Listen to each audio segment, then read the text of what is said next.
the goal is to save humanity. That's why he was out there. He wanted to give a future, to humanity that deserved a future, and that's what we take for granted as well. I mean, because it can be seen as a lesson in humanity and how we're going to save our future in the long run. Because we mustn't take things for granted as well. We must live in the now and build for the future as well. Because in the end, this is what might happen.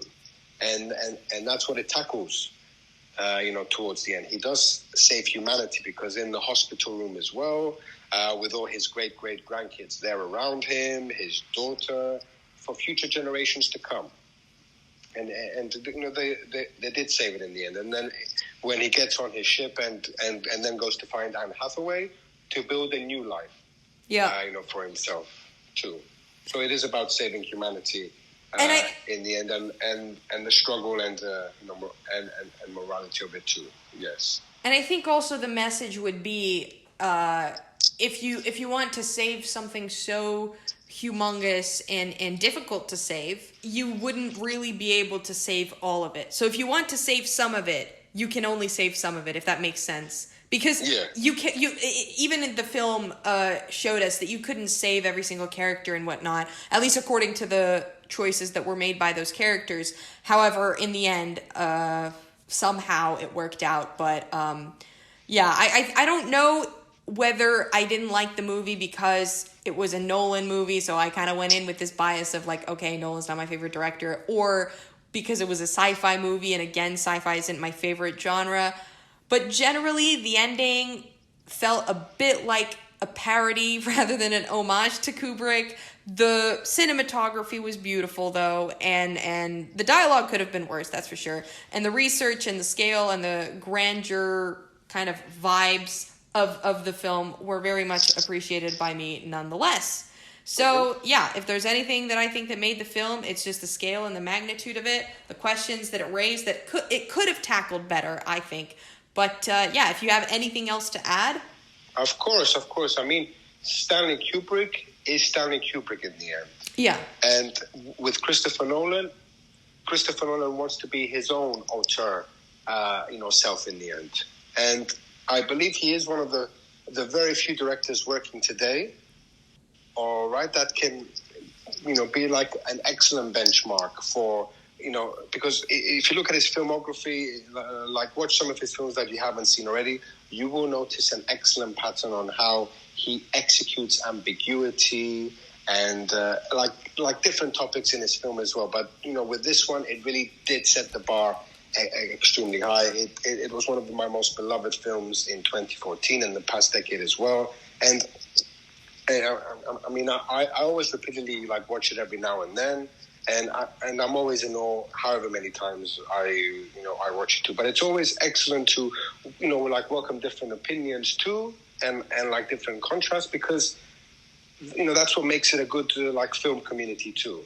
To exchange opinions. I completely agree. Also, welcome, different outputs as well, which, it's really fascinating to hear too. No, yeah, absolutely. Likewise. Just to end on a kind of questioning note. So you mentioned that Nolan is an auteur, and I see this word on film Instagram very often, and I see people kind of using it. And as someone who doesn't have that much real experience in film, I mean, at the end of the day, I am kind of like a third-party outsider. It's just a hobby of mine. But what is that? What does it mean to be an auteur?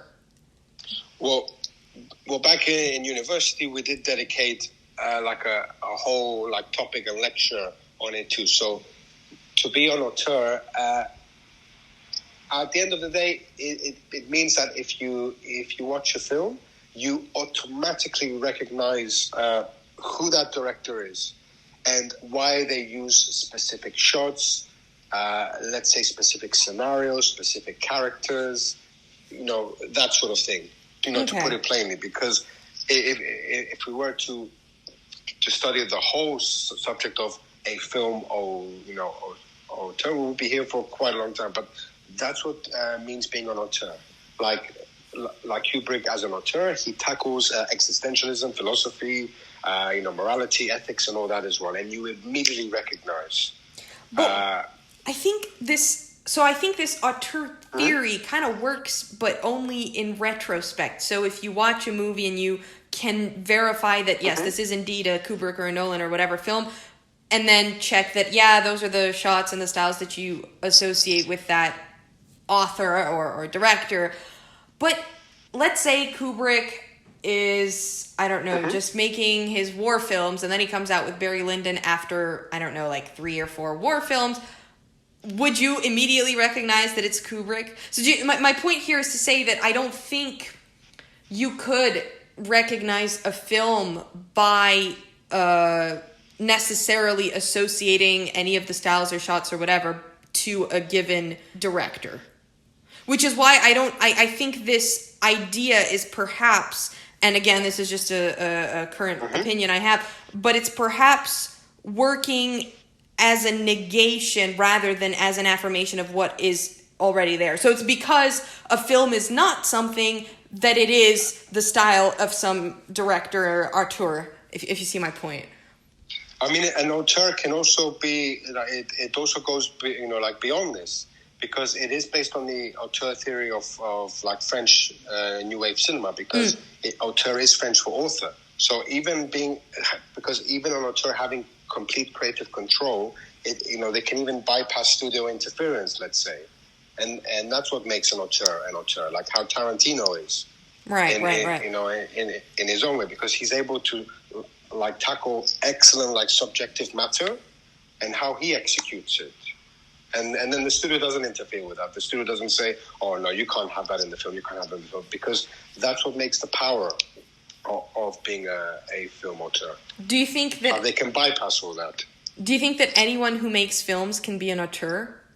Or can make the case for calling themselves, or not necessarily calling themselves, because it's more of a consequence than necessarily a name. But do you think that anyone who makes films could be an auteur?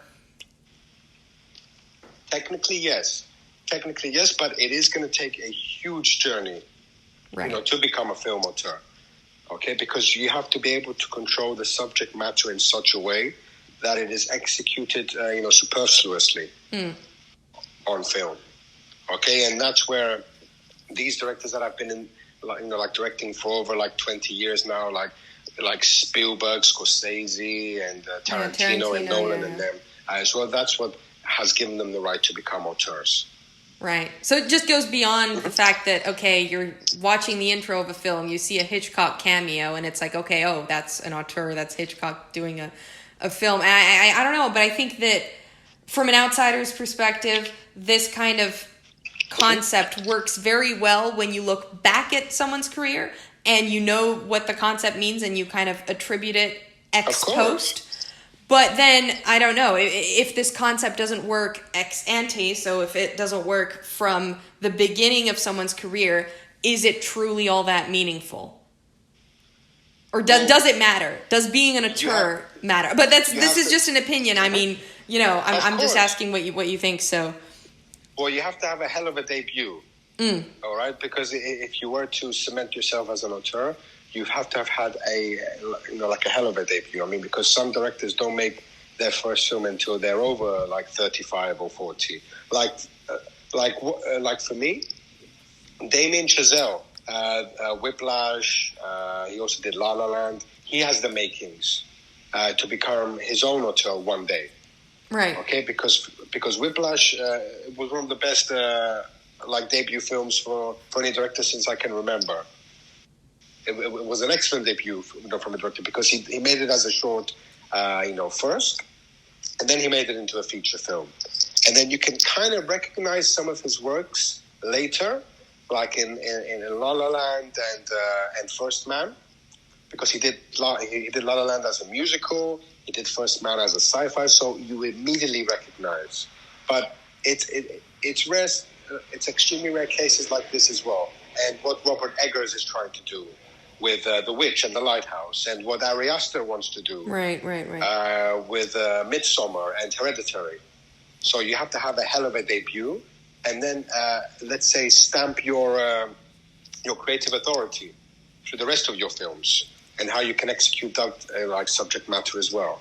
And do you think, and I'm sorry I keep like dragging this concept on, but it's just very interesting. Please. So, do you think cinema in general and the world of film, at least how it stands today, would be better off with more auteurs in it? Because the whole, from what I understand, the idea is you take the director as the author of the film, and then you kind of sideline the DP, the writer, the rest of the kind of people that come together to make the film, and it's the director that is the grand kind of vision, whatever, almost like the dictator over the art. Do you think that removing that collaborative form to filmmaking would be good for cinema in general, or do you think that it just depends on the final product rather than on the process? Because right now it would be extremely hard to do that, because there's so much interference nowadays. Yeah. Because there's leaks, there's scenes that come out, and there's also social media. So if a scene comes out, and let's say a lot of people say something about that scene or they didn't like it, it's extremely hard to do it nowadays. But back then, when you had great directors like Billy Wilder, David Lean, and all these epic directors back in the day, they only had because technically they were in charge, and the studio had a lot of faith in them. So when they saw that their films were making money, these directors were the ones in power in their own way. Like, no, we don't want that director. We want like him directing our film. It wouldn't necessarily work a lot nowadays, because there's a lot of interference nowadays. Right. In making a film, and cinema has come along like way technologically. Because we also have to adapt to how technology has become, because there's now there's IMAX, there's like 4K, there's like Dolby Atmos theaters as well. So it would be much harder to execute it nowadays than than the people that you need in post to do all the edits. Yeah. So going back to Nolan, to just wrap this up, it's of course even more, I guess, precious for Nolan fans to regard him as an auteur in an age where auteurism is dying. Yes. Okay. Because he still holds that power. Nolan still holds that power, because even in his recent film Tenet, they gave him the budget for that. Even in during when the pandemic came out, and his film it didn't make that much money, because a lot of cinemas were closed. But I can guarantee you, if cinemas were open, people would still go to watch his films. And it's about the studio having a hell of a lot of faith in you. Yeah. To put that huge, hundreds of millions of dollars on you, knowing that you can give a return. It's like casting a specific actor, but nowadays, that has also died out, because I'm seeing a lot of the same actors in a lot of the same films, just because they have that star power. Yeah, absolutely. But I think there's an element of kind of unfairness that kind of also enters this debate, because if you trust the name because it's a big name and it's sitting on a history of success, it's great. But then giving that kind of budget to a well-established director is the opportunity cost of not giving that budget to an indie director who might be just as good or even better, but then who doesn't have the name to kind of prove to the producers, etc., that they deserve that kind of free reign and budget. So it does, I think, close off cinema as an art from this kind of the established filmmakers world and the rest. So, and I see a lot of actors now going into filmmaking. Right. And yeah. It's so simple. It's like opening a door and going through it. But an indie director, you literally have a maximum crew of 6 or 7 people. There's yourself. There's the mic operator. There's the editor. There's a couple of actors on screen, and you have to do everything yourself with your own budget. But it's really going to be a lot harder now for indie directors. To make it, and props to those. Yeah, absolutely. Who make it in there, but it's going to be much harder now. For filmmakers, which is why I like to go back and watch, some of the old stuff as well, how it used to be, and repeated watchings of Christopher Nolan's film, because I even if I'm flicking through the channels and I watch The Prestige, I have to watch at least. Oh wait, Nolan did Nolan do The Prestige? Because I remember that's another one I didn't like. Exactly. Oh boy. Oh. Well, hey, Track maybe record. he is. Tell you what, I think he is an auteur because I watched those movies. Maybe I know it's Nolan, maybe I don't, but I know that I don't really like the film. Because I remember not liking The Prestige, and I was like, okay, but I don't think I was aware it was Nolan's film. I'm not sure. But no, yeah, I have a vivid memory of not liking that movie. That's nice. Oh boy. And speaking of auteurs, again, there's another great auteur in the making in Denis Villeneuve, Prisoners, Arrival, who's also going to be a fantastic director. But he has faced, because I don't know if we're going off course now. We are speaking on the topic of auteurs. He also had to go through the whole thing of the studios because they want his film Dune to not premiere in cinemas, to have it go straight to HBO Max. But that really does diminish the creative vision of the director because he made this film with the spectator, the audience, watching it on the big screen in mind, not watching it at home. Because you also have to think of that. It's how the director wants to project it to the audience, how the audience wants to watch it. Yeah, and this goes back to one of my, I can't remember which video essay it was, but I put a quote by Marshall McLuhan in the beginning of one of my video essays, which is, he was saying how the medium is the message. In other words, It's not just about the substance, it's also about the form. And whether you're watching a film on Netflix on your laptop or in a big movie theater where you have a big screen, it's dark, you're technically less likely to be on your phone, and it's kind of like this ritualistic experience where you enter this dark room, you're sitting there with other people, almost like what Fellini compared cinemas to churches in that regard, right? So it's the medium of how you watch the substance that also influences how you understand that substance. And with the growth of all of these kind of Netflix, HBO Max, etc., I think that cinema as an industry is definitely changing. And I truly believe if you did watch Interstellar in 2014 back in the cinemas, you would have a much, let's say, different perspective. Maybe an extra star may have been gained. Who knows? But I do agree with the whole ritualistic thing of, yes, when we are in the cinema, it's us as an audience, and we're all experiencing this together. Yeah. All right, it's how we perceive it, and that's how Nolan wanted us to perceive it. Because I remember watching Interstellar, and after the credits rolled, I just sat there in shock. The same with Inception. I just sat there in shock at the end because you had to because he wants the audience to have the time to process all this as well, and that's what I truly felt after watching Interstellar. Too, I had to have time to process this and truly harness what has been projected upon us. Well, I'm not going to say no to Nolan in the future. I'm still going to be watching his movies, but I'm not, I don't want to definitively say that if it's a Nolan film, I won't like it, but historically that has been the pattern. However, that being said, I did like Memento, so that's another podcast episode for another time. Of course. Yes.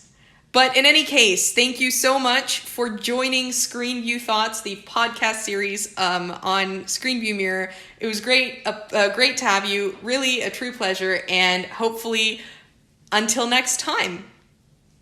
Thoroughly enjoyed it. I love your content. And keep doing what you do as well, Emma. Happy to be a part of it. Thank you. All right, well, keep watching movies to the rest of you. Keep reflecting on cinema and reflecting cinema to others, even if your opinions are contradictory to the person to whom you're reflecting those opinions. And in the meantime, you'll hear from me next week. This was Screen View Thoughts.